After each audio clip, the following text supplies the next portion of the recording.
Donc, monsieur Mallory Clément. Oui. Bonjour, monsieur Mallory Clément. Alors, un mystère, Mallory, c'est ton nom de famille et Clément, c'est ton prénom. Non, là tu m'embrouilles déjà la tête. Ah, c'est étudié pour. Voilà, non, Mallory c'est bien et bien mon prénom et Clément mon nom de famille. Alors je sais que c'est pas commun. Hein, à chaque fois que j'étais au collège ou à l'école, on me mettait toujours dans le groupe des filles d'office. Mais c'est bien un prénom, voilà, mixte hein, à la fois garçon et fille. D'accord, ça n'a rien à voir avec la chanson de Mallory. Non, On ça m'a n'a sorti rien à ça, mais voir ça date aussi. des années 70. Voilà, ça, bah ouais, mais moi je suis vieux. C'est Moi, dans donc, des musées qu'on trouve oui. ça, c'est ça. Donc, quand tu es sorti de ton musée, tu t'es intéressé au paranormal. À quel âge ça t'a pris, cette maladie-là? Cette maladie-là m'a pris quand j'étais enfant, suite à une première expérience exceptionnelle donc, que j'ai vécue chez ma grand-mère. Donc en gros, on était en train de dormir et je sentais une présence dans la chambre, si tu veux. Et je me suis levé. C'est la petite voisine qui venait te voir et... Bah ouais, surtout dans un vieil hameau comme ça, bon. Donc ouais, je me lève pour aller... L'histoire, c'est ça, si tu veux. Je me lève pour aller aux toilettes. Je devais avoir 5-6 ans peut-être. Et puis, je sais pas, je sens une présence dans la chambre. Donc très vite, je vais me recoucher, je me mets sous les draps. Ma grand-mère était dans la même chambre que moi, hein, dans un lit à côté, si tu veux. Et puis, j'entends cette présence arriver.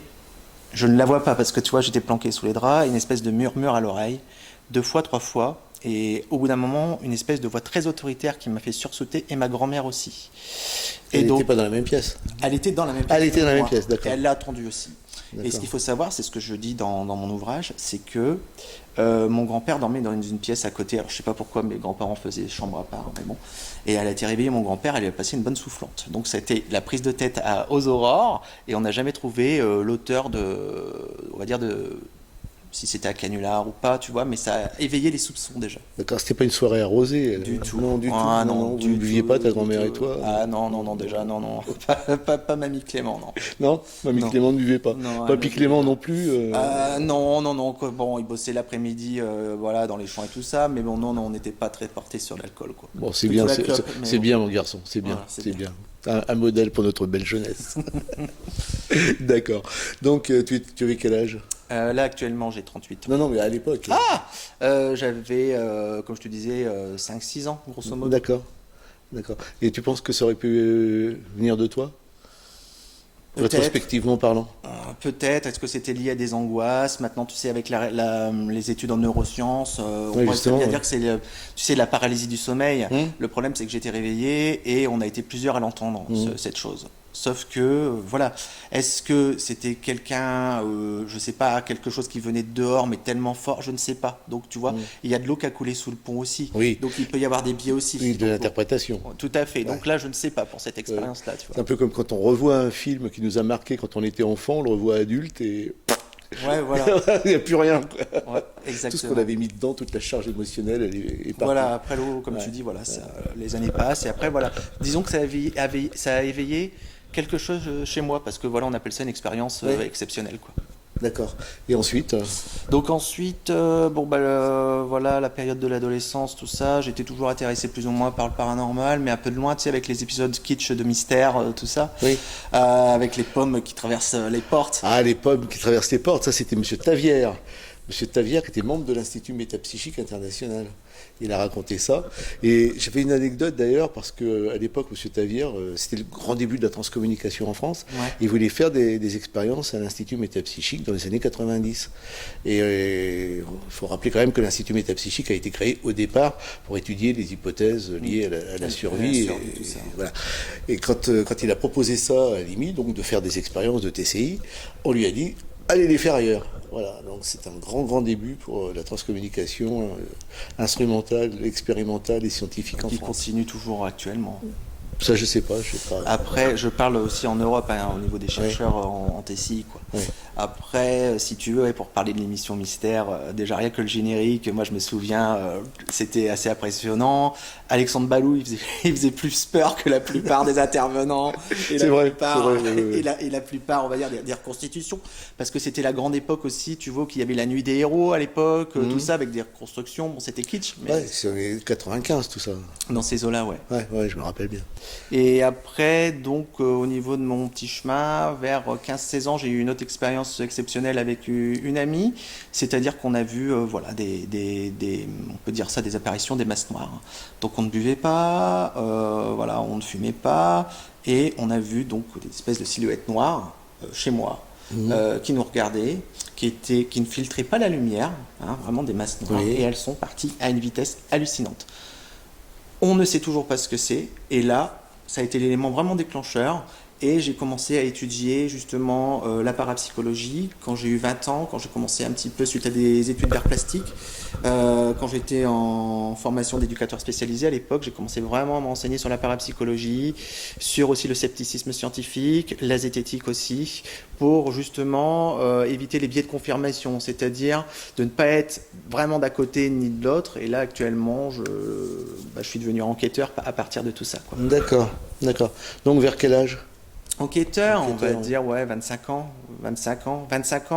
Au début, donc, je faisais des enquêtes seul, après avec un collègue éducateur aussi.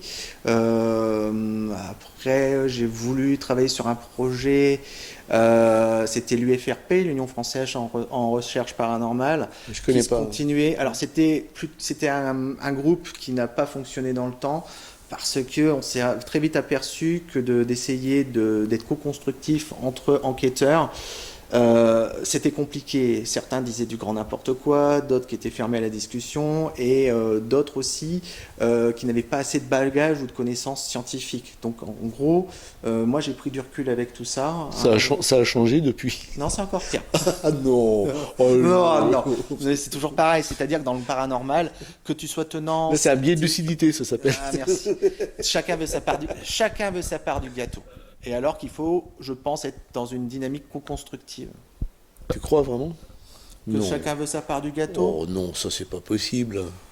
Oh non, j'y crois pas. Je pense que plutôt chacun pense avoir raison.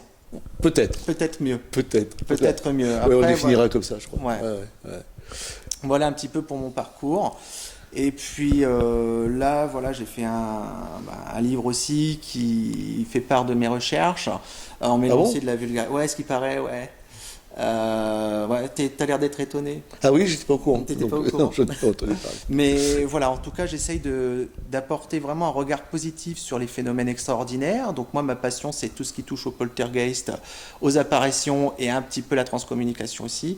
Parce que je vois qu'il y a beaucoup de désinformation, à la fois dans les médias, dans, on va dire, des courants dits sceptiques, entre guillemets. Et j'ai essayé de faire preuve de clarté. D'accord.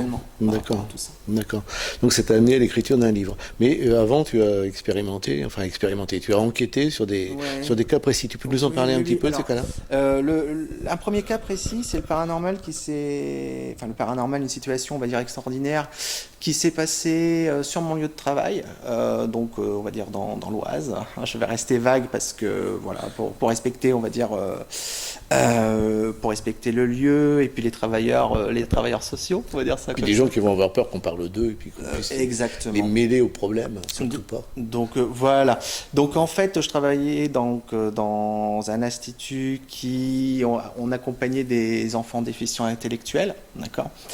Et puis un jour, je suis en train de faire un écrit professionnel dans mon bureau et j'ai la directrice qui vient me voir complètement en furie. Et elle me dit oui, Mallory, vos adolescents font n'importe quoi dans le grenier, vous ne gérez pas la situation. Et elle me claque la porte au nez. Et là, moi, je reste complètement abasourdi. Je me dis, c'est pas possible. Tous les gamins, ils sont dehors, ils sont soit en classe ou alors en atelier. Donc, je me démonte pas. Je suis en train de la suivre. Et j'avais complètement oublié que ce jour-là, c'était le dialogue de gestion. Donc, il y avait tous les pontes qui étaient là de l'institution, costard cravate. Moi, j'arrive, j'ouvre la porte. Et là, je m'immobilise. Et on entend du bruit. On entend un bordel pas possible à l'étage du dessus.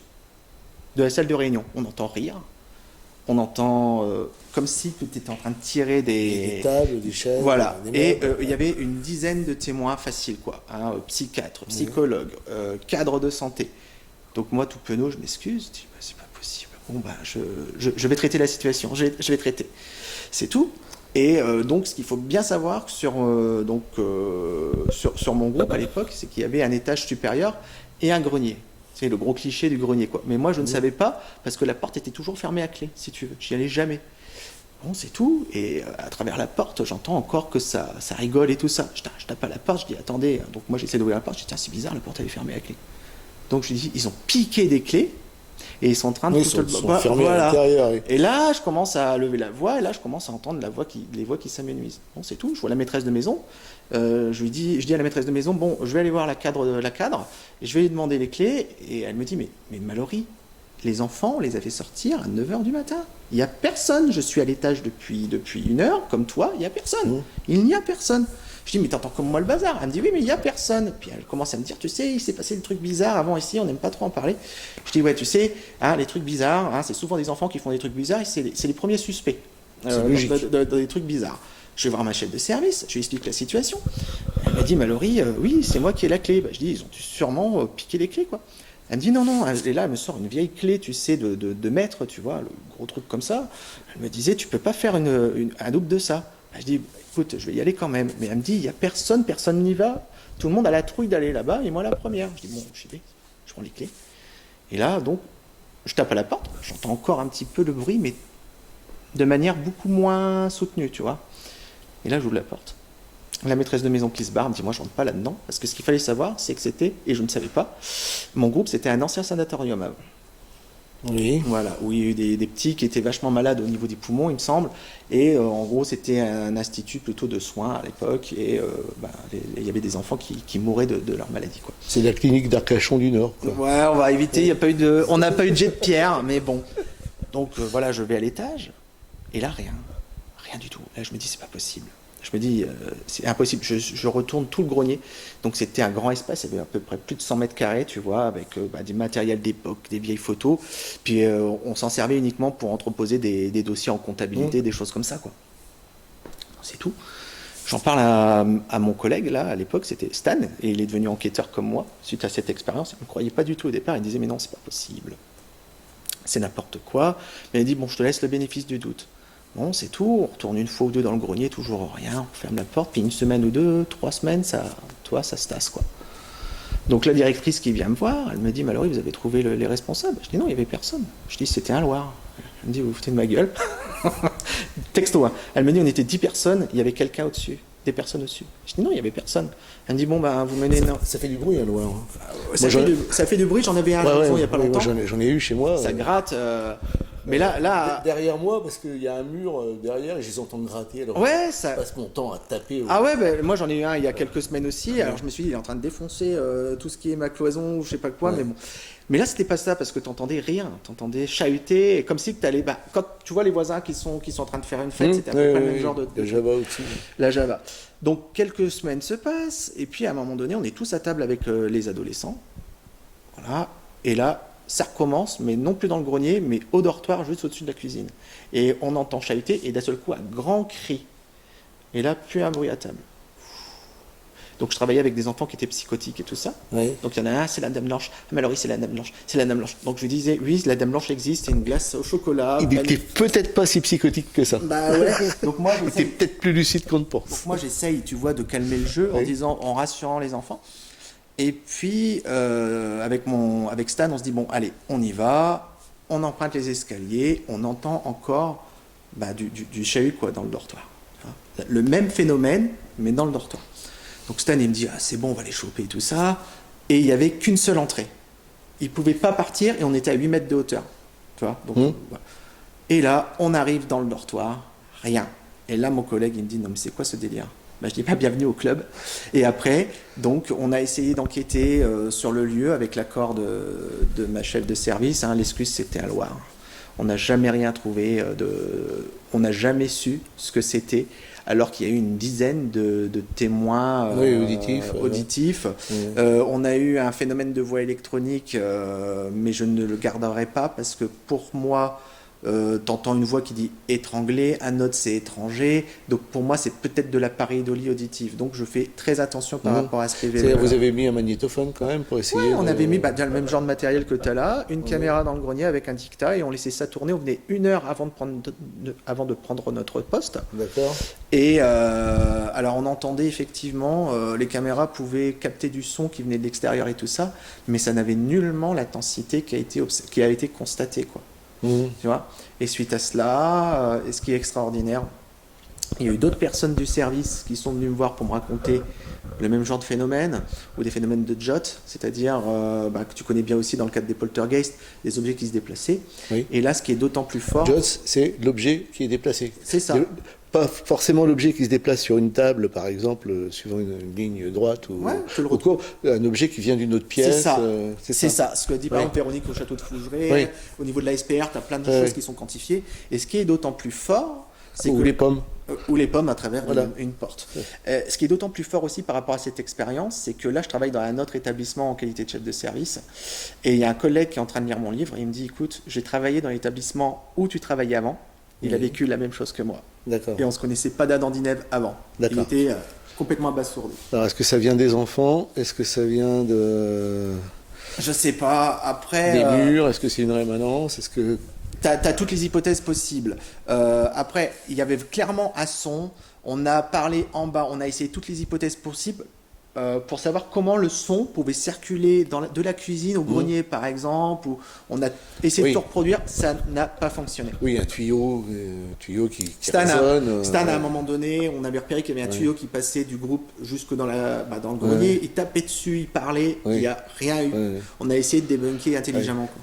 Oui, parce que quelquefois, on est surpris. Hein. Moi, j'ai connu un transcommunicateur qui travaillait avec un magnétophone branché sur le secteur. Et il avait des voix paranormales. Et les voix paranormales qu'il obtenait, c'était le commissariat de police qui était à quelques centaines de mètres de là, dont il captait la conversation. Rien que parce que sa prise était au secteur. Ouais. Donc il faut toujours expérimenter mais avec après, tu vois, débrancher. Exactement. Mais après, très rapidement aussi, tu vois, quand tu as des anomalies de ce type-là, comme les voix des flics que tu as sur les... Oui. Tu le vois très vite au niveau du spectre autistique, il me semble. Au niveau, quand tu fais une analyse, une analyse de son. Tu vois, une analyse de son. Mais après, oui, ça, c'est vraiment un élément. Alors, pourtant, j'ai fait des enquêtes. C'est l'une des rares où là, je peux dire, il y a quelque chose d'extraordinaire qui se produit. Le restant, dans 90% des cas, je peux l'expliquer. D'accord.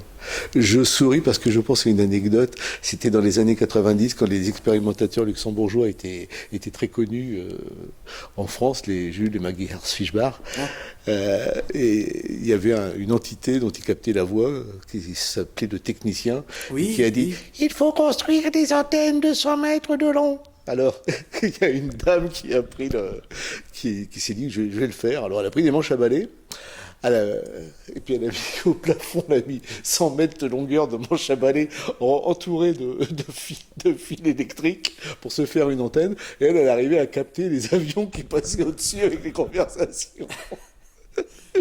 Quelquefois, on est confronté à des choses qui sont très très drôles. Oui, moi c'était une de mes collègues. Il y a un côté complètement surréaliste aussi dans le phénomène, même celui qu'on n'arrive pas à interpréter, hein, c'est clair. Oui, et puis en fait, il y a un copain qui me disait quelquefois c'est stupide, tu vois, t'as certains trucs, c'est tellement énorme que c'est énorme, oui. T'y crois pas. Une fois en enquête aussi, c'est une collègue qui me racontait ça, c'est pareil, c'était une personne qui entendait des voix dans sa maison.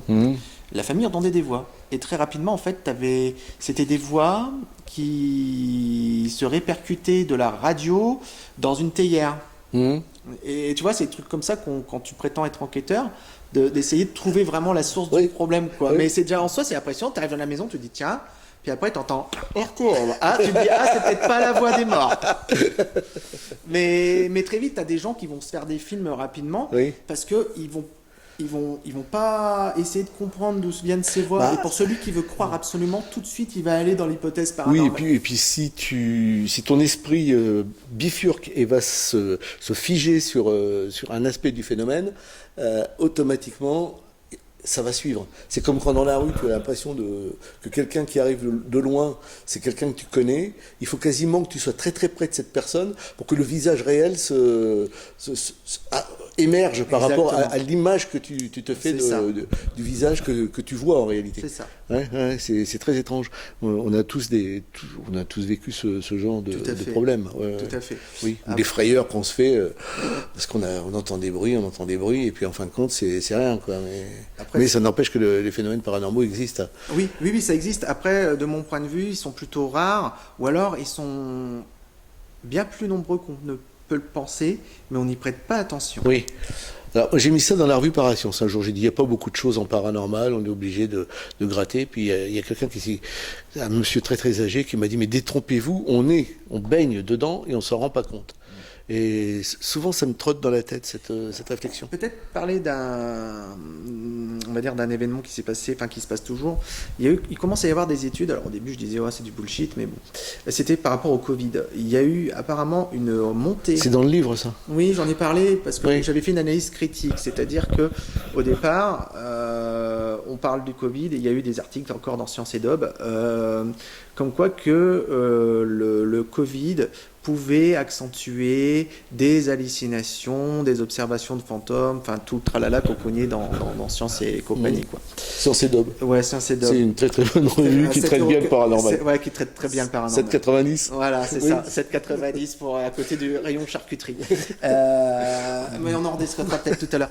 Là, ce qui était extraordinaire, c'est qu'il disait qu'en gros, avec le Covid, on pouvait mettre tout ce qu'on voulait dedans. Ouais. Et il disait que, bah oui, les personnes qui sont en grande solitude, il sortait tout un truc sur le Covid en disant que l'isolement social favorisait les hallucinations. Mais quand tu compares l'isolement social, tu peux effectivement avoir des hallucinations, mais dans des conditions extrêmes. C'est-à-dire quand tu es par exemple, t'es marin, tu te fais le tour du monde tout seul, en bateau. Si t'es seul, tu ne te nourris pas, tu dors pas bien. Là, au bout d'un moment, tu vas commencer à délirer. Pareil pour les alpinistes. Et tu as eu aussi des expériences scientifiques qui ont été menées avec des mecs qu'on isolait pendant des mois et des mois et des mois. Et là, ils commençaient à délirer, quoi. Et là, ils essayent de mettre ça sur le Covid. Mais attendez, enfin, voilà, il y a eu peut-être la période de confinement, mais on n'était pas si isolé que ça. On a la télé, on a Internet, on a le téléphone. Donc moi, j'avais fait un article critique là-dessus avec la SAP. Donc bon, c'était sur les réseaux sociaux. Mais il y a eu une autre étude, donc de la SPR, il me semble, alors je ne sais plus le nom, qui disait que peut-être, et là, je pense qu'il y a un fond de vérité. Pendant cette période, tu fréquentes quand même moins de monde et tu es plus alerte. Oui, tu es plus alerte, voilà, tu es plus à l'écoute. Et il disait que peut-être que ça pouvait favoriser l'expérience de poltergeist. Oui. Et là, j'en avais discuté, c'était avec Pascal Catala, il me semble. Et c'est vrai que ça tient vachement bien la route. Oui. Parce que à un moment donné, les phénomènes se produisaient dans des maisons, mais des maisons où les personnes vivaient déjà depuis 20 ou 30 ans et il se passait rien, tu vois. Et d'un seul coup, le phénomène se produisait. On ne pouvait pas dire que c'est pas parce que on ne peut pas mettre ça en parallèle avec, on appelle ça le syndrome du nouveau bâtiment. C'est-à-dire que des fois, tu as des expériences qui peuvent être confondues avec des expériences paranormales, notamment lorsque tu emménages dans une nouvelle maison ou un appartement, tu ne connais pas la maison. Donc forcément, au début, tiens, le moindre bruit, le moindre truc, tu vas te faire des films. Là, non. Et c'était intéressant. Il faudrait que je retrouve l'article, mais c'était pas... J'en ai publié un, pas sensiblement pareil. Du même ordre dans Parascience. Après, c'est vrai, ça tient la route. Peut-être plus aussi. léger au niveau des histoires, des petites histoires liées au confinement. Ouais. Après, je pense aussi, tu sais, que ça a aussi généré beaucoup d'angoisse chez des personnes. Oui. Et alors, t'as toujours, comme disait Rémi Chevin, il faut que tu sépares toujours le bon grain de l'ivraie. T'as dans le lot, je pense aussi, des gens qui ont eu des expériences, mais qu'on peut expliquer qui sont des mauvaises perceptions. Mais dans le lot, quand même, je pense que ça pourrait expliquer aussi la manifestation de poltergeist. C'est une hypothèse. Ça le passionnait, Rémi Chauvin. Ah ouais. Ça, je peux te dire, parce qu'on en a fait des expériences ensemble. J'aurais bien voulu le voir. Oui, cool. Parce qu'il y a plein de gens qui me disent ce qui s'est manifesté, le Père Brune. J'ai dit fichez-lui la paix, il en a fait assez de son vivant. Ouais, je pense qu'il y a autre chose. Ouais, donc s'il y a quelque chose après, il faut le laisser tranquille. Voilà. Donc tu as fait d'autres enquêtes. Ouais, alors dans la plupart des cas, je suis tombé sur tout et n'importe quoi. Je suis tombé sur des gens très honnêtes, mais qui se sont laissés empapaouter par des pseudo-passeurs d'âme et tout ça, moyennant 1000 balles le désenvoûtement. Non, ça, c'est pas trop cher. Moi, je prends 2000. Moi. Ça va. Le quart d'heure. Hein. Donc ça a tendance à m'agacer fortement. D'autres cas où j'ai rien constaté de particulier, donc je peux pas dire à des gens qu'il se passe quelque chose d'extraordinaire chez eux. J'avais des petits phénomènes de voix électronique par-ci par-là, mais pour moi c'est rien d'extraordinaire aussi, tu vois. Pour moi je pars du principe qu'il faut vraiment quelque chose de fort qui va venir impacter mon raisonnement, mes croyances. Voilà, moi j'aime bien le dicton sceptique des allégations extraordinaires demandent des preuves plus qu'ordinaires. J'ai vu des événements extraordinaires. Maintenant, après, reste la charge de la preuve, tu vois. Mais l'expérience qui m'a le plus, là, je peux te dire, du même ordre que celle que j'ai vécue dans mon ancien lieu professionnel, c'était dans une grande maison parisienne. Donc, ma collègue de l'époque me disait, Mallory, il faut que tu viennes. Non, mais il faut que tu viennes. Bon, d'accord, qu'est-ce qui se passe? Je t'en dis pas trop. Bon, ok, c'est tout. Donc on a été dans une grande maison parisienne avec des gens très éclairés, Hippocagne, avocats et compagnie. Donc on était 2 cadres, avec donc un ami sceptique qui m'accompagnait, qui était à la régie. Qui est-ce qu'il y avait d'autre aussi? Un autre enquêteur très connu du para que je ne citerai pas. Et voilà, on arrive dans la maison, quoi. Donc forcément, on est en train de tout retourner la baraque. La baraque était déjà vidée, hein. Ils voulaient se barrer. Ils n'avaient pas dit aux nouveaux occupants. Il y a des problèmes là. Il y a des petits problèmes dans la maison. C'était la totale, hein. C'était voilà, une apparition, des phénomènes des portes qui s'ouvraient, des bruits de pas. Enfin, c'était quelque chose d'assez lourd, quoi. Donc moi j'arrive, déjà, bon, je manque une fracture du crâne parce qu'on m'envoie dans le grenier pour regarder s'il n'y a pas quelqu'un de planqué. Tu vois, nous, à la base, on répond à des protocoles, c'est-à-dire que déjà, avant de partir dans du para, on essaye déjà de trouver des failles. Tu élagues tout ce qui pourrait. Voilà, donc je me suis pété la tête sur une énorme poutre. Ça se voit, d'ailleurs. T'as vu un peu, c'est terrible. Ouais. Et puis... ça a laissé des séquelles. Ouais, c'est pour ça que je m'intéresse au para. Voilà. Non, voilà, c'est ça. Et ma collègue... Ce sera noté dans Science et... je sais plus quoi. Daube. Ouais. Science. Voilà. Et ça peut paraître un peu pédant, mais on voit dans des magazines scientifiques mainstream des absurdités et qui tiennent pour vrai, hein, sans preuve. Et donc, ma collègue me dit, tu vas voir, à l'étage, il se passe des trucs bizarres. Je dis, bon, ok. Je dis, ne me dis pas que ce phénomène-là ouvre les portes. Elle fait un signe de tête. Je dis, on est 3 à l'étage. On ferme les portes à clé. Donc, t'as toutes les portes. Je ferme toutes les portes à clé, toutes. Et la clé, donc, à l'extérieur de la porte, clac, et je donne un coup d'épaule sur chaque porte. Oui. Pour être sûr, oui. Vraiment sûr. Oui, parce qu'il y a des portes fermées qu'on arrive à ouvrir. Voilà. Et moi, tout rigolo, tout fier de moi, je dis, s'il y a Gasper ici, bon courage pour qu'il puisse ouvrir les portes, tu vois. Et puis donc, on était à 2 à l'étage, 3 à l'étage. Ma collègue, elle fait un double contrôle, une 3e personne, un double contrôle, et on descend. J'étais fier de moi. Je me dis, allez, c'est bon, il va rien se passer. J'étais content, content. Et là, donc, on descend. Alors, je me suis fait engueuler par ma collègue parce que j'avais pas pris le matériel, j'avais pas installé la caméra en haut. Tu vois, j'étais trop confiant. Elle me dit, tu vas voir, t'as pas installé le truc, ça tombe, on risque de perdre quelque chose, dépêche-toi. Alors, moi, je commence à mettre la batterie et tout. Et là, on entend à l'étage rire, une espèce de conversation ou une espèce de chant de jeune enfant, tu vois. Je me dis, qu'est-ce que c'est que ce bordel? Et là, je passe sur le premier. On monte les escaliers et là, je me fiche, je me dis, non, c'est pas possible. L'une des portes que je venais de fermer, face à moi, était grande ouverte. Oui. Et je me dis, où est cette putain de clé? Le verrou avait été... Ah oui, le verrou ouvert. Ouais. Et là, je me dis, mais c'est ouvert. Et là, je rentre dans la pièce, je dis, elle est où la clé? Oui. Et je retrouve la clé de l'autre côté.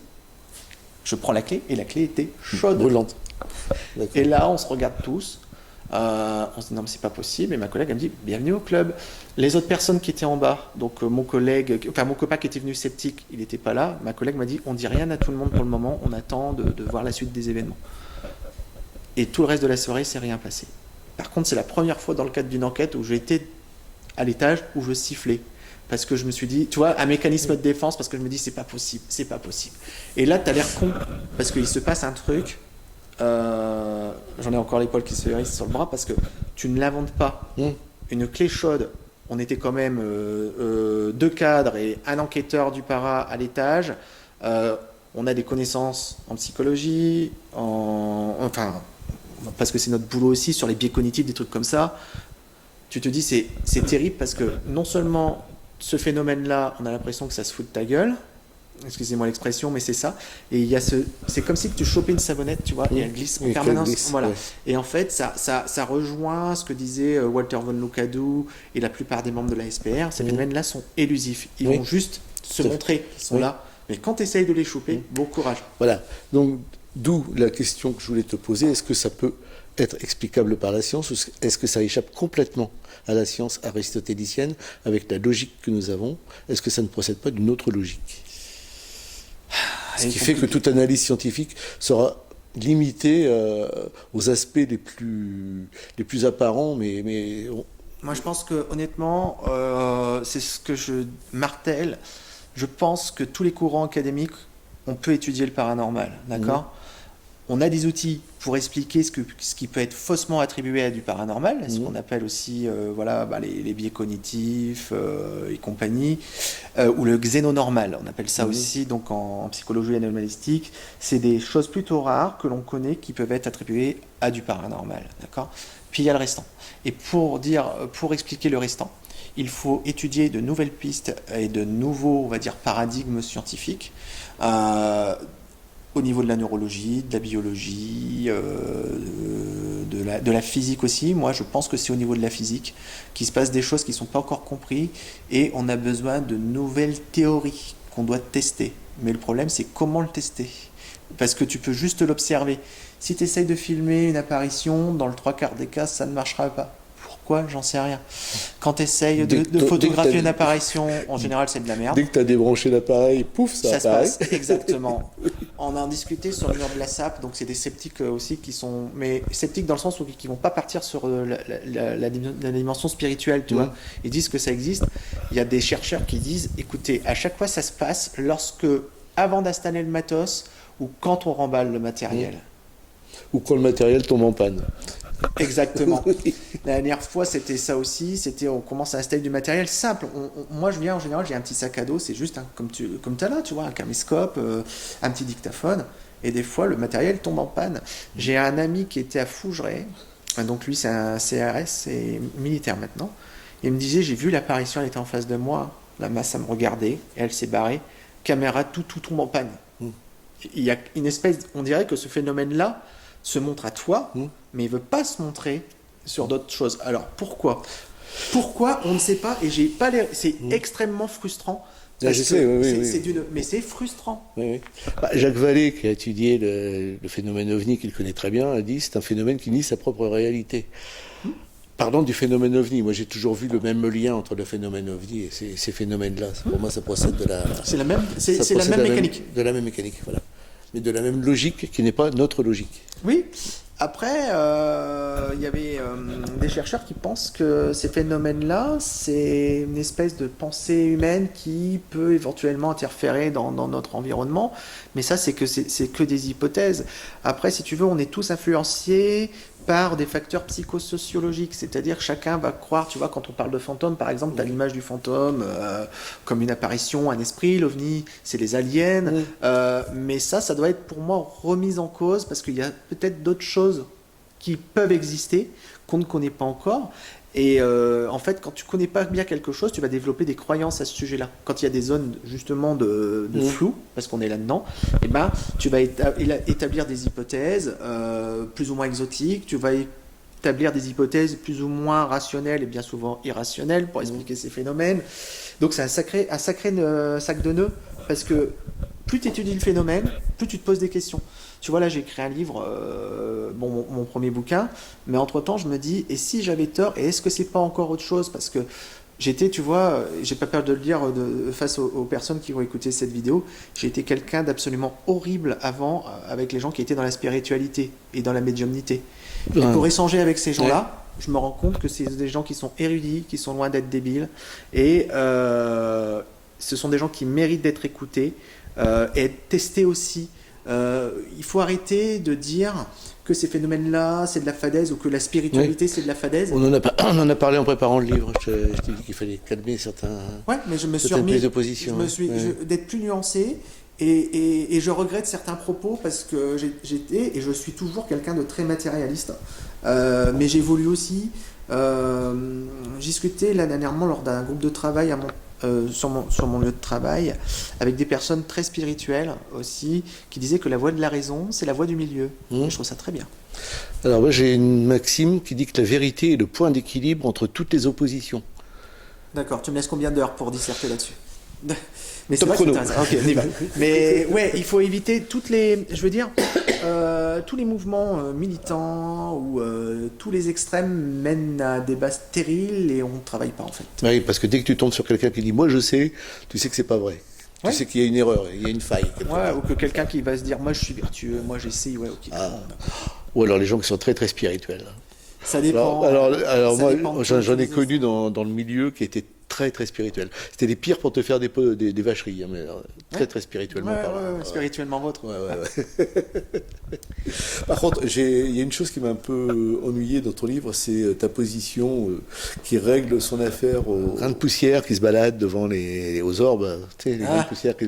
Parce que j'ai assisté à des choses assez surprenantes quand même avec les orbes, Alors moi, je sais qui que dépassent la simple théorie qu'il s'agit de grains de poussière. après, Dans certains cas. Dans certains cas. Après, moi, je suis prêt à remettre en cause aussi mes billets de confirmation. Il n'y a pas de souci. Je sais qu'il y avait un monsieur. Alors, je sais plus comment il s'appelle. Il se baladait avec son appareil photo. Il prenait des photos étonnantes avec son argentique. Je sais plus comment. Non, numérique. Les photos qu'il te présentait, ils étaient entièrement déformés. Tu avais aussi des anomalies dessus. Je trouve ça intéressant. Oui, oui, je connais bien. Oui. C'est un ami à moi. Voilà, mais je sais plus son nom. Pierre Bic. Voilà, merci. Et tout ça, ça mérite d'être étudié. Moi, quand je dis les orbes, c'est vraiment les grains de poussière où les gens font des zooms ou des trucs un peu bizarres, tu vois. Ça, j'ai du mal. Mais après, j'avais vu une fois dans une émission où tu voyais vraiment une espèce de boule de lumière dans une maison, mais énorme, tu vois, comme un ballon de football, qui était très singulière. Et ça doit pas être confondu avec des orbes. Tu vois, les orbes, là, je parle vraiment du paranormal discount. D'accord, oui, je parle de ça, ok. Alors, expliquer Pierre Bic, c'est pas facile, parce que moi, j'ai suivi, quand je l'ai rencontré, je l'ai fui d'abord, parce que tout le monde me disait tellement de mal de lui, que c'était un faussaire, que c'était un horrible personnage. Donc, je me suis mis en retrait, puis un jour, il est venu à moi, alors que j'étais parti étudier quelqu'un qui était un faussaire. À qui j'ai consacré énormément de temps parce que je me suis laissé quasiment hypnotiser par le personnage. Puis Bic est arrivé et puis il y a eu une espèce de coup de foudre humain et j'ai pu constater de visu qu'il n'était absolument pas faussaire, que les phénomènes se manifestaient comme des frénésies, comme des crises. Ouais. Je suis allé au col de Vence avec lui plusieurs fois. On s'est retrouvé en Angleterre plusieurs fois. Quelquefois, pendant des jours, il se passe rien, mais alors rien du tout, tu vois. Puis d'un seul coup, en l'espace d'une demi-heure, t'as 20 photos avec des phénomènes étranges. Ouais. Mais quelquefois, c'est complètement surréaliste. Hein.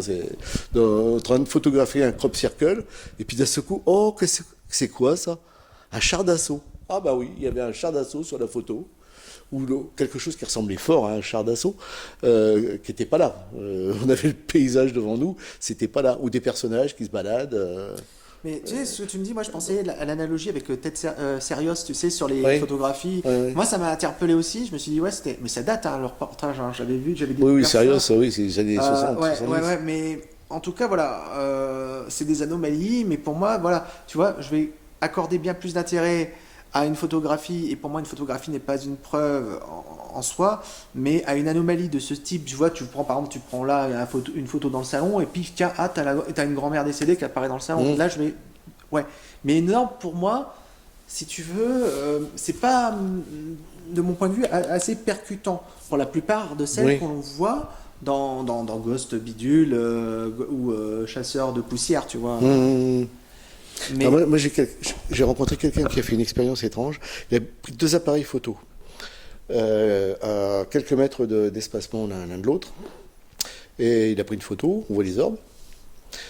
Ensuite, il a attendu un petit peu et il a repris 2 photos avec le premier et le deuxième étant décalé dans le temps par rapport à l'autre. Et quand il prend la photo et que l'autre se déclenche, sur la première, tu vois les orbes, puis sur la deuxième, tu les vois qui se baladent, qui se barrent, comme si la lumière les dérangeait. Ouais.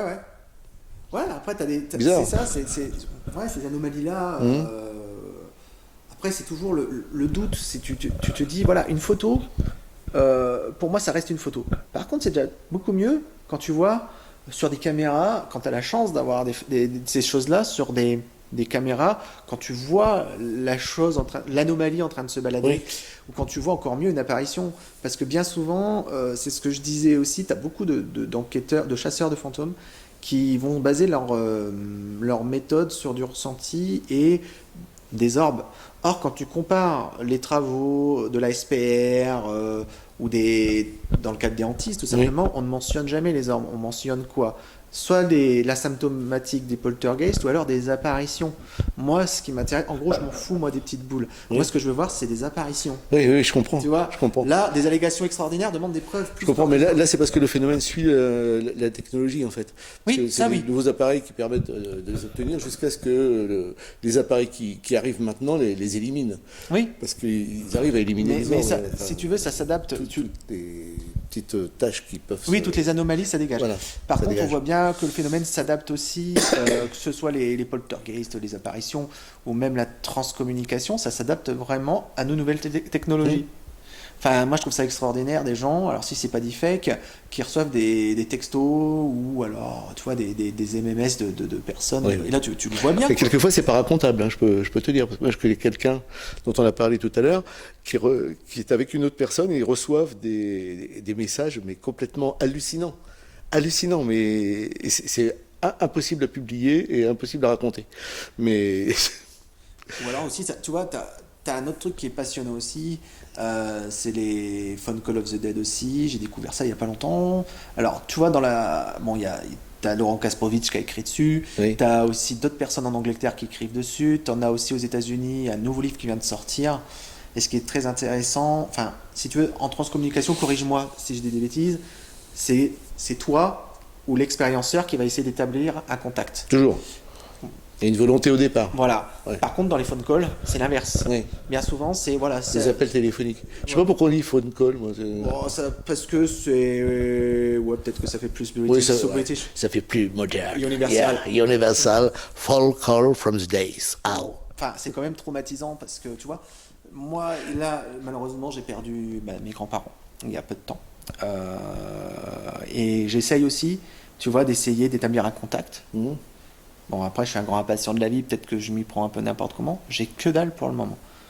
Alors, ça viendra peut-être un jour, même probablement, mais je me pose la question, pourquoi tu as des personnes pour qui, tac, ils vont avoir des trucs de fou, et moi, j'essaye de me poser, j'essaye de me concentrer, j'ai rien du tout. Et tu vois, c'est ça le truc, c'est que est-ce que tu dois avoir peut-être des facultés au niveau de ton organisme pour essayer de produire ces choses-là? J'en sais rien, mais en tout cas, voilà, ça rime quand même avec pas mal de frustration, de mon point de vue. Je comprends. Moi, j'ai jamais essayé de contacter qui que ce soit et j'essaie de rester complètement en dehors. Ouais. Après, tu vois, j'ai des périodes où pendant 3-4 jours, je vais en faire, j'essaye de bricoler, j'ai rien. Mmh. Et après, je laisse tomber pendant 2-3 mois, et puis je recommence. Et pour le moment, tu vois, j'ai rien, mais rien du tout. J'essaye avec des choses simples, j'ai rien du tout. Rien du tout. Alors bon, après, j'essaye aussi sur une télé, tu sais, débranchée avec de la neige cathodique, tu vois, des trucs comme ça, j'essaye. Pour le moment, j'ai rien. Mais ça ne veut pas dire que la prochaine fois, j'aurai rien. Mais voilà, c'est au petit bonheur la chance. Et quand je vois, par exemple, si tu compares ce qu'ont les chasseurs de fantômes, tu vois, en PVE, en phénomène de voix électronique, PVE, oui, phénomène de voix voilà, électronique. avec ce que font des chercheurs comme Otto Koning ou alors Annabella Cardozo, enfin, c'est pas comparable, quoi. Tu te rends compte que là, il y a du niveau quand même au niveau de certains chercheurs en transcommunication que même toi en tant qu'enquête, en enquête, tu n'as pas. Souvent, tu as un truc comme ça ou un oui, non. Enfin, je sais pas, pour moi, c'est pas assez parlant. Là, tu as d'autres. On n'a personne en France qui a obtenu, à ma connaissance, ce genre de résultats que tu cites. Même Alors, Madame Simonet, elle n'a pas eu des résultats aussi. Non, j'ai bien connu Monique Simonet. C'était presque à la limite de ce que tu appelles Le pareidolie. Ouais. Après, si tu veux, voilà, moi, si Hans Otto Koning, là, quand je vois certaines choses, c'est des conversations que le mec il chope, des vidéos. Là, quand tu as été le voir la dernière fois, il t'a montré sur son PC une vidéo. Il n'en fait plus. Hein. Oui, il a arrêté. Mais tu te dis, tu peux pas dire que là c'est de la pareidolie en images où tu vois des trucs que tu as par exemple dans de la vapeur ou de la TCIO. Tu vois, des fois tu peux dire que ça c'est de la pareidolie parce que quand tu fais de la science pure et dure ou de la psychologie, le premier visage que le cerveau il imprime, c'est le visage de tes parents. Tu vois, très rapidement tu vas trouver logique, le sens. C'est logique. Et même au niveau de ces l'IFRES aussi, ils font des choses intéressantes aussi, l'IFRES. Mais pour moi, il y a pas mal de pareidolie. Et des fois, je sais pas, justement, je vais te poser la question. sur plusieurs vidéos. Oui. Il montrait un visage. Là j'ai une planche avec des visages de l'IFRES. Ouais. Alors moi, je suis allé expérimenter avec eux. Déjà, c'est très, très agréable parce que Ils sont gentils. ils sont adorables. Ouais. Alors pour moi, là, de ce que je vois, ça pourrait être de la pareidolie. Je dis bien ça pourrait être. Après, il faut voir. C'était Monsieur Joël Uri, il me semble. Oui, qu'il s'appelle. Joël, oui. Il avait fait une conférence une fois et il disait, regardez, là, je vais vous mettre l'image en normal. Qu'est-ce que vous voyez? Bah rien. Et après, il a fait un ralenti. Oui. Et à un moment donné, tu vois vraiment une nana avec les cheveux qui ondulent et tout ça sur plusieurs secondes. Mmh. Et là, je trouve ça extraordinaire. Oui. Mais là, pour moi, je peux pas faire un avis parce que en gros, c'est un peu comme le test de Rorschach, tu vois, tu peux. Là, t'as une main quand même. Là. Oui, Ça là, tu ressort. vois une main. C'est Par quand quoi, même. 4 mains, 4 doigts. Ah bah ça. Après- 4 doigts, attends. On va les compter. 1, 2, 3, 4 doigts, effectivement. 4 doigts. Après, tu vois, si tu prends. Après, Oui, faut c'est voir. à l'envers, oui. Je sais pas quoi en penser. Moi, je trouve en tout cas que l'IFRES font un travail très intéressant. Après, moi, j'aimerais bien les rencontrer aussi. Peut-être qu'ils tiennent quelque chose aussi. Enfin, je veux dire, là, pour le moment, ils essayent de faire leur mayonnaise aussi pour que les choses, elles avancent aussi, elles avancent. Il y a des choses quand même pas mal au niveau de l'IFRES. Pour moi, la meilleure je te le montrerai peut-être tout à l'heure. On pourra pas le voir, mais sur Internet, je crois qu'on peut le retrouver. Joël dit quelque chose de très intéressant. Si tu veux, il passe la vidéo en avance normale, tu vois rien, et après il le monte au ralenti. Et là, on peut pas vraiment dire que c'est de la pareidolie parce que sur plusieurs secondes, on voit l'apparition. Oui, puis tu la vois se mettre en forme. Ouais.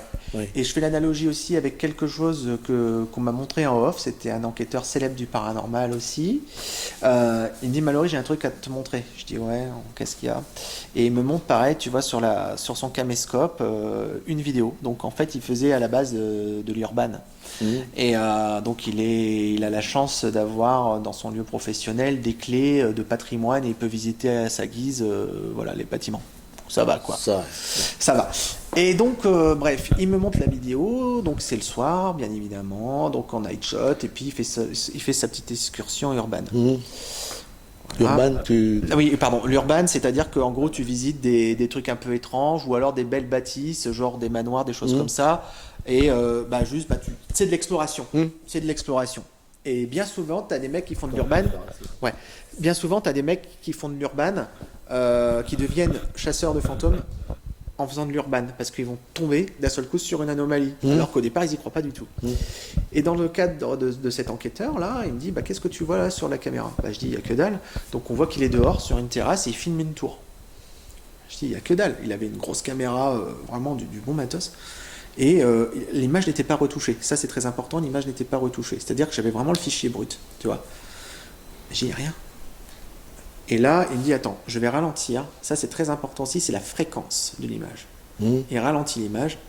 Et là, c'est incroyable. Tu vois que quelqu'un avance, donc ça avait une tour, en face de lui, à peut-être 8 mètres du sol. Il filme comme ça. Il n'y avait pas de vitre à la fenêtre. Donc, et là, tu vois une nana qui arrive. Une femme, hein. Tu voyais vraiment comment elle était habillée, tu voyais les cheveux qui arrivent, qui le regardent. Lui, il l'a pas vu sur le coup, qui le regarde. Et au moment où il repasse la caméra une deuxième fois, on voit qu'elle rentre qu'elle se met en retrait. Le problème, c'est que ça, il ne l'aurait jamais vu et tu ne le vois pas en regardant l'image en vitesse classique. Et pour moi, faut ralentir. C'est ça. Ouais. Pour moi, la recherche en paranormal actuelle, on doit travailler sur du matériel qui est capable de ralentir, on va dire, la fréquence des images. Pour moi, il y a quelque chose au niveau de la fréquence des images. Il m'aurait pas dit ça et nous l'a fait voir. Tu peux pas le voir en vitesse normale. En fait, il a découvert cette anomalie-là uniquement parce qu'il commençait à faire son montage. Oui. Mais tu le vois, mais c'est trop beau pour être vrai. Et je dis, mais pourquoi tu le soumets pas à des scientifiques? Il me dit, on me croira pas, on dira que c'est du fake. Oui. Alors tu le vois, tu vois vraiment. Et ce qui est génial, c'est que tu vois que ça crée un espèce de malaise, mais tu vois pas que c'est translucide. On dirait que c'est comme quelqu'un comme toi ou moi, mais il y avait une espèce pas d'aura autour. Enfin, c'était curieux, mais tu vois vraiment la personne, quoi. Tu peux pas dire que là c'est un montage, non. Quand je suis allé chez Hans Otto König, on a fait une expérience. Enfin, il a fait une expérience devant des témoins dont je faisais partie. J'ai filmé l'ensemble de l'expérience, et à un moment, on voit bien partant d'un pied. comme une boule blanche qui passe, mais très très vite. Donc il faut faire image par image. Ça va très on vite. la voit filer. Voilà. Genre orbe, je ne pense pas que ça puisse en être tel qu'on... Ouais, mais après, tu vois, ces phénomènes-là... Qu'est-ce que c'est? Qu'est-ce qui se passe? Ça tombe... J'ai discuté avec un mec aussi de la SAP, c'est Maurice Tozon, un grand sceptique, et il me disait un truc très vrai. Il me disait, les apparitions, ce qu'on appelle les fantômes, ça tombe, on en croise tous les jours. Peut-être. Mais ils sont tellement banals, qui va se retourner sur quelqu'un qui te ressemble à toi ou à moi dans la vie de tous les jours? C'est pas bête son raisonnement. Parce qu'en fait, bien souvent, quand tu regardes des photos de fantômes ou des choses comme ça, bien souvent on peut les expliquer parce qu'on voit quelque chose, une anomalie sur une photo, qu'on peut expliquer par des effets de surexposition, des choses comme ça. Mais personne va se retourner sur un citoyen lambda, tu sais, qui sort de la boulangère, tu vois, voilà. Et pour moi, les cas d'apparition vraiment qui tiennent la route, ce sont des gens qui sont vus comme toi ou moi, ou alors, ce qui revient beaucoup aussi, c'est des masses noires. C'est ce que j'ai vu, quoi. Oui, c'est comme un négatif, oui. les photos. Oui, oui. Après, je peux me tromper, mais voilà. Là, il y a un mystère dans le mystère, c'est ce qui étonnait le plus Flammarion. C'est pourquoi les fantômes sont-ils habillés? Oui, mais c'est ce que je dis aussi. Pourquoi t'es mort, admettons, tu meurs, c'est quoi l'intérêt de s'habiller? Oui. Et pour moi, si tu veux, c'est ce que je développe dans de ma posture d'enquêteur, c'est que pour moi, c'est peut-être pas des morts, c'est peut-être des gens bien vivants qui sont vus peut-être sur une autre échelle de temps. Certaines personnes vont dire, mais Mallory, t'as peut-être raison sur certains cas, mais d'autres cas, comment t'expliques que des gens ou un groupe de personnes voient Tati Huguette qui est décédée il y a 50 ans? Bon. Là, tout de suite, je suis coincé, je peux pas répondre. Pourquoi ils ont des lunettes aussi? Parce que oui. je prends des images obtenues par au Brésil. Ah oui, oui, alors ça c'est génial. Attends. Elle obtient des choses. Comment qu'elle s'appelle j'en ai parlé il n'y a pas longtemps. Sonia Rinaldi. Ouais, mais alors elle est championne. Hein. Elle est championne, Sonia. Elle a obtenu des images de Raudive, un grand expérimentateur. Constantin Raudive. Ouais. Comme ça, c'est déjà incroyable. Attends, regarde un peu. Enfin, c'est quand même pas mal. Hein. C'est impressionnant. C'est impressionnant. C'est complètement fou. Si c'est pas du trucage, bien évidemment, parce que très vite on va dire. Très beaucoup. Voilà, on l'a là, la Raudive, tu vois. On l'a. Ouais. Il a ses lunettes. Hein. Voilà. Toujours aussi sérieux. Toujours aussi sérieux. Non mais tu vois, le problème, tu disais un truc très vrai hein, au niveau de la transcommunication, c'est quand c'est pas assez parlant, on va te dire que c'est de la merde, mais quand c'est super, on va te dire c'est du fake. C'est du trucage. Voilà. Ah non, tu vois bien. Ouais, sinon, tu peux pas dire que là c'est de la pareidolie. Tu vois même le col. Ah oui, on voit le col, les fringues. Et certains vont dire oui, mais c'est peut-être une. Comment ils disent ça aussi, un programme télé qui repasse comme par hasard. Tu sais, t'as une chance sur combien? Oui. Alors, il y a eu des programmes télé qui ont été récupérés en transcommunication longtemps après. Ou des films, des extraits de films qui ont été récupérés.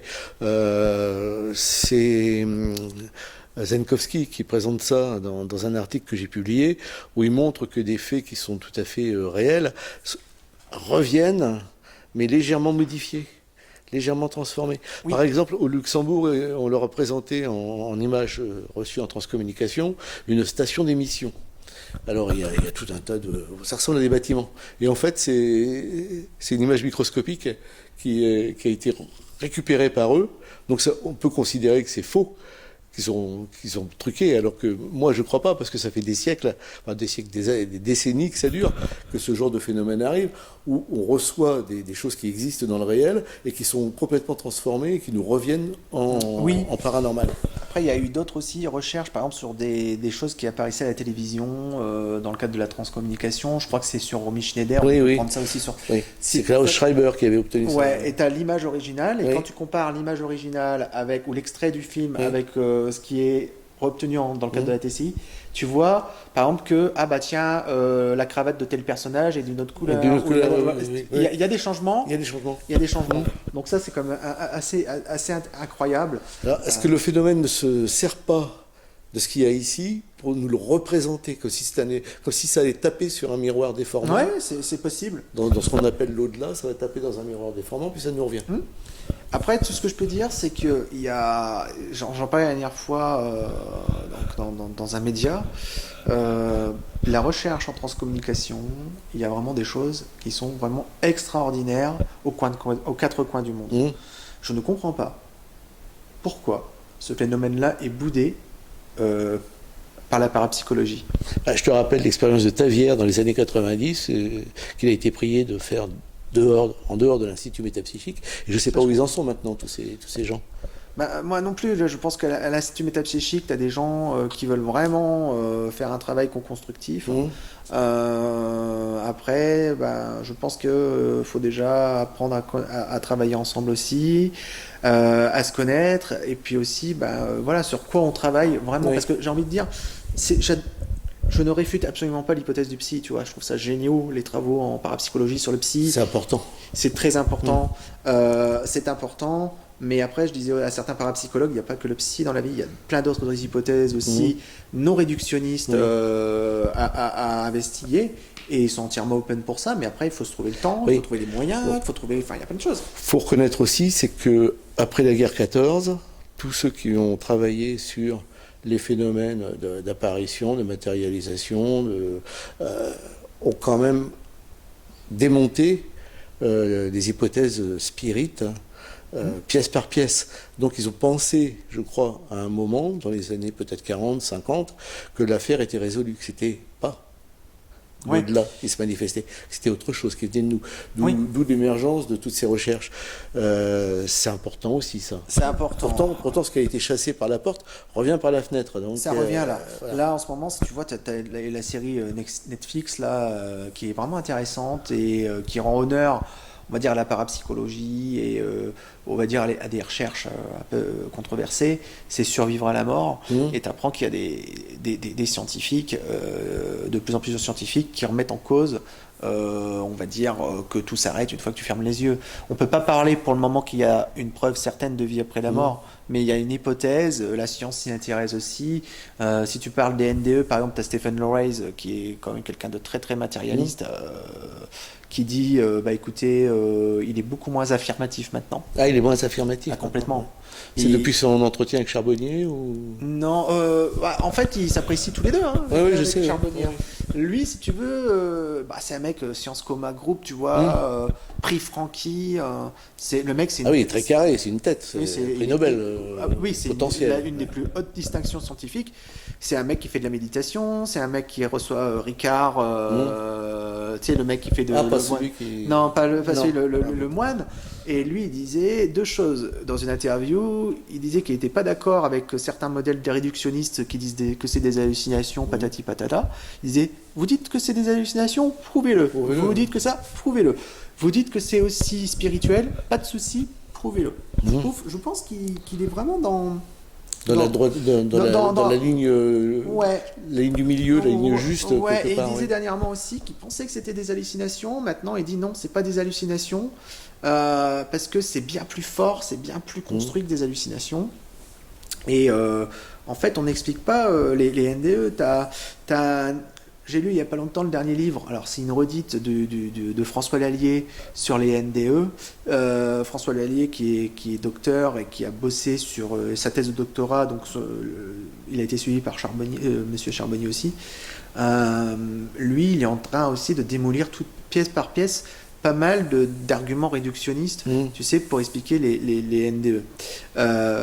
Et il y a de plus en plus de gens qui passent leur doctorat pour expliquer les NDE, pour expliquer les NDE d'une manière non réductionniste. C'est hyper intéressant ce qui est en train de se passer en ce moment. Il y a une espèce de scission aussi qui est en train de se passer doucement. Ça s'est produit il y a 150 ans. Ouais. Moi, j'ai cité une expérience très drôle, c'est Flammarion qui emmène Babinet à une expérience de spiritisme. Babinet, grand scientifique, membre de l'Institut, qui a écrit une phrase célèbre, c'est « Une dépêche ne traversera jamais l'Atlantique ». Bon, c'était pour montrer déjà sa vision très large de ce qui allait se passer. Mais toujours est-il qu'il emmène Babinet à une séance de spiritisme, la table se soulève, elle entre en lévitation, Babinet saute sur la table, se retrouve assis sur la table est en lévitation et Babinet Babinet sur la table dit vous ne me ferez jamais croire à la réalité de ces phénomènes. Donc ça sert à rien, c'est pas possible. Non, mais après, c'est ça qui est dommage. C'est-à-dire que normalement, les sciences, ce sont un ensemble de croyances qui sont vérifiées à un moment donné par la méthode expérimentale, d'accord? Donc, c'est-à-dire que, en gros, il y a une convergence, on va dire, ce sont des croyances qui sont vérifiées Oui. à un instant T. À un instant T. Mais le propre de la science, c'est la remise en question. Oui, il n'y en a pas. Et là, Il y en a rarement. Et là, c'est quand même curieux parce que quand tu amènes des choses, normalement, le consensus scientifique devrait être à l'affût de toute nouveauté pour le faire bouger. Il y a plein de choses là en ce moment que beaucoup de chercheurs tentent de faire bouger au niveau justement, j'aime pas dire le paranormal, mais d'anomalies, d'expériences extraordinaires qui veulent davantage nous renseigner sur notre nature d'être humain, sur la nature de notre environnement et en sens plus large, je pense qu'ils nous interrogent au niveau de notre réalité. Oui. Bah, c'est le propre des sciences naturelles. Oui. On étudie un phénomène et on tire une conclusion qui dit en fonction de l'état actuel de nos connaissances, tout se passe comme si tel phénomène se produisait.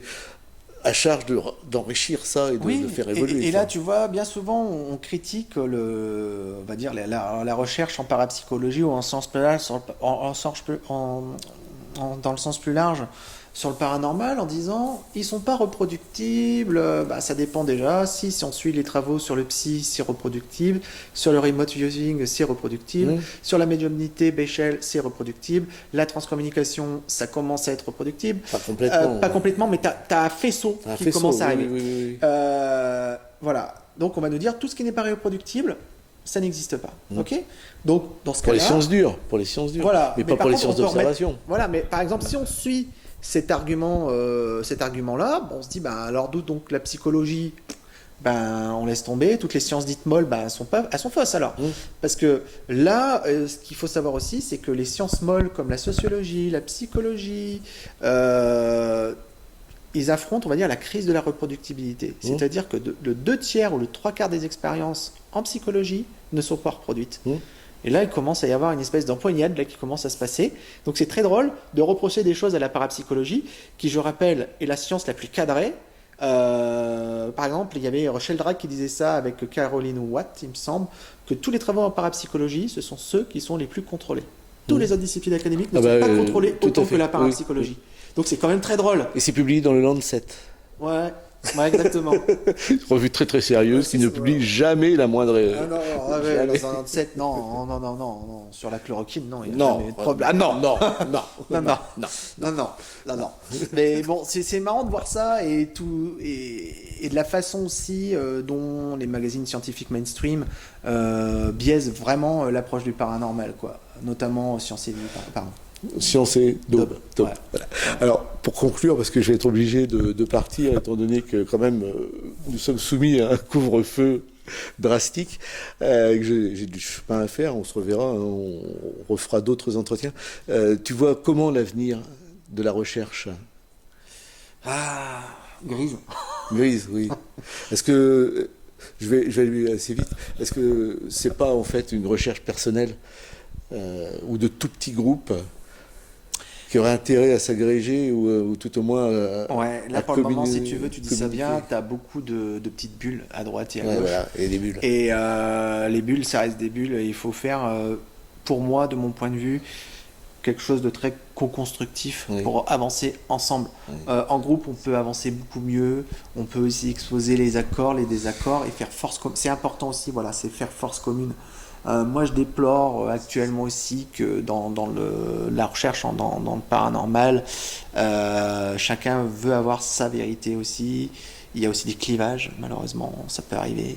Et des personnalités. Il y a des personnalités très fortes. Oui, qu'on a remarqué, on en connaît. Mais après, voilà, moi, je pense qu'il va y avoir des choses très positives à l'avenir, mais le virage, il faut le saisir maintenant.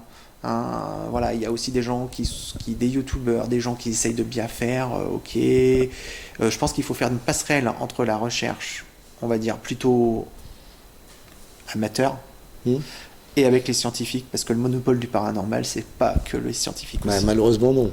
Voilà, il faut que ce soit vraiment... Il y a des amateurs éclairés qui font du très très bon travail. Exactement. La preuve, nous, par exemple. Oui, voilà. Non, mais ce que je veux dire par là, Il y a toujours eu du très bon dans le paranormal. L'âge d'or du paranormal. Bon, je pense qu'on peut il peut y avoir un renouveau de l'âge d'or de l'Institut métapsychique. Je pense qu'il peut y avoir plein de choses positives. Mais après, c'est de voir comment on articule tout ça, comment on construit tout ça. C'est ce que je dis, il faut supprimer la féodalité. C'est-à-dire les petits châteaux forts où chacun règne en maître sans tenir compte des autres ou en faisant la guerre aux autres. Ouais, voilà, c'est dommage parce que... Est-ce qu'il ne faudrait pas, en fin de compte, qu'un organisme soit géré par quelqu'un qui n'en a strictement rien à faire, mais qui gérerait ça de manière quasi technocratique, mais en prenant les bonnes choses des uns des autres, et pour les mettre en synthèse. Quelqu'un qui ne serait pas impliqué du tout dans le milieu, qui n'aurait aucun préjugé, qui s'en ficherait éperdument, un peu comme mon maquettiste qui fait les couvertures, qui s'en fiche, qui fait de très belles couvertures, un peu outré en ce qui concerne celle de ton livre, ça je le reconnais, mais au moins on la voit, ça flash, ça flash. Mais il s'en fiche éperdument. Mais alors, pour François Brune, il croit ni en Dieu ni au diable, il a fait des couvertures superbes, parce qu'il s'en fiche, il n'est pas dedans. Alors que François Brune, qui était dedans, me proposait des projets de couverture. Mon Dieu, il me faisait des découpages. J'ai dit non, au secours, ça va jamais se vendre, tu vas tuer ton livre. Mais après, tu vois, parce qu'il était trop dedans. Ouais. Mais après, si tu veux, au niveau du paranormal, au niveau des parapsychologues, il y a tous des figures emblématiques. Il y a les héros, il y a les bêtes noires. Tu as un héritage culturel aussi qu'il ne faut pas oublier. Et puis tu portes aussi quelque chose. Voilà, il y a les grandes figures, il y a une histoire. Et je pense qu'il faut prendre en compte ce bagage-là, d'en prendre le meilleur. Puis d'avancer. En France, je suis désolé, on essaye d'avancer. Alors il y a Circé qui est très bien avec Renaud Evrard, Thomas Rabéron. On a aussi l'Institut métapsychique aussi. Mais j'aimerais bien que ça avance un peu plus vite. Alors on va me dire, Mallory, qu'est-ce que tu proposes pour que ça avance un peu plus vite? Qu'est-ce que tu proposes? Déjà, peut-être créer un site, de se rencontrer dans le cadre d'une visioconférence, de se poser ensemble dans le cadre d'une journée. On organise une journée, on met les cartes sur la table. Qu'est-ce qu'on fait? Quoi, où, comment? Là, ce qui nous fait défaut, c'est plusieurs choses. Vu que c'est pas reconnu au niveau académique pour le moment, ça demande beaucoup d'investissement pour des chercheurs qui doivent concilier à la fois leur travail professionnel, d'accord, aussi bien après, tous les travaux en parapsychologie, pour la plupart, si tu n'es pas au niveau professionnel, je parle en France, c'est du temps en plus. Oui. Moi je sais aussi qu'avec ça, je vois très peu ma famille avec mon travail aussi. Oui. Tu vois, il faut soit que tu bosses là-dedans, mais à fond, et après, il faut se focaliser là-dessus. Mais voilà, et puis c'est aussi le financement, la parapsychologie ou les gens qui travaillent sur le paranormal. T'as plus de budget dans un épisode de Plus belle la vie, tu vois. Alors, tu vois, c'est un peu con ce que je dis, mais on a besoin de pesetas. Si on veut avancer sur la recherche de la survie, par exemple, ou de la transcommunication, faut mettre des billets sur la table. Quand tu vas voir, par exemple, des gens dans des laboratoires pour analyser ce fichier, ok, je vous demande 3 000 €. Oui, on va trouver où le pognon? Oui. Puis une fois que c'est analysé, ça te donne quoi? Voilà. Parce qu'il n'y a pas de suivi. Donc, 3 000 balles, il n'y a pas de suivi. Oui. Mais après, voilà où on en est. En Suisse, il y a eu quelqu'un qui a financé des recherches. Les recherches de Disnoé, ça a été financé. Mais après, c'est encore trop peu. C'est encore trop peu. Il faudrait une grosse enveloppe avec des gens, qu'on mette dans le même bateau des chercheurs, des têtes pensantes aussi, avec des gens qui sont sur le terrain aussi. Oui. Parce que, je suis désolé aussi, tu peux pas faire uniquement de la recherche sur le paranormal en étant dans ton labo.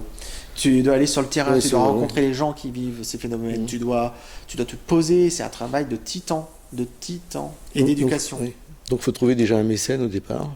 Je pensais moi à un milliardaire américain qui n'aurait plus de travail. Il y en a un qui a proposé une somme considérable. Oui, j'ai vu ça. Oui. C'est pas le prix James Randi qui vaut que dalle sur le plan scientifique. Mais... Oui, je sais. Bon, ça reste ouvert. Ça reste ouvert. En tout cas, moi, je me dis quand même que je pense qu'il y a de belles perspectives qui peuvent s'ouvrir à nous, à condition d'être constructif et de fédérer, quoi. Ok. Écoute, on va arrêter sur cette conclusion provisoire en attendant de se retrouver pour avec grand plaisir. Pour de nouvelles aventures. Ouais, ok, avec plaisir. Merci Mallory.